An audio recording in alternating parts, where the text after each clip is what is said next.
इस संसार में जब अंधकार छाया होता है तब हर दिशा में निराशा ही निराशा नजर आती है।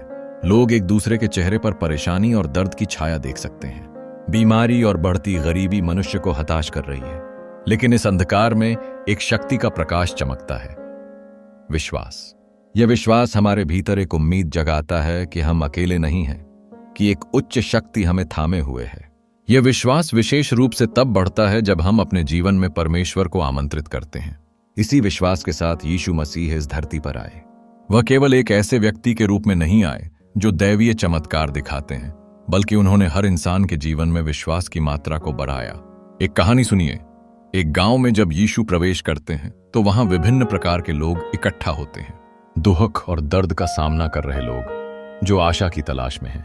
एक औरत जो 12 वर्षों से एक गंभीर बीमारी से पीड़ित थी, उसने यीशु के वस्त्र को छूने का साहस किया। उसकी आंखों में केवल एक आस थी और वह विश्वास करती थी कि अगर उसने केवल वस्त्र को छुआ तो वह ठीक हो जाएगी। जब उसने ऐसा किया तो यीशु ने उसे देखा और कहा, पुत्री, तेरा विश्वास तुझे चंगा कर गया है।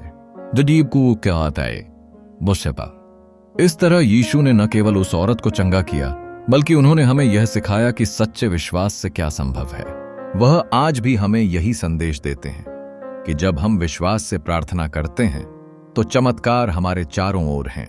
आज भी जब हम जीवन के कठिन डगरों से गुजरते हैं, जब हम गिरते हैं या जब कठिनाइयां आ रही होती हैं, तब यीशु हमें आश्वासन देते हैं कि अगर हमारे पास राई के दाने जितना भी विश्वास है तो हम कठिनाइयों से पार पा सकते हैं।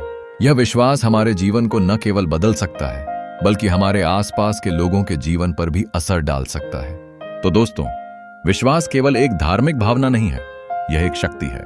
आज आप अपने जीवन में विश्वास को उजागर करें। एक सच्चे दिल से परमेश्वर पर भरोसा करें और देखिए कि कैसे उसकी शक्ति आपके जीवन में चमत्कारिक रूप से प्रकट होती है।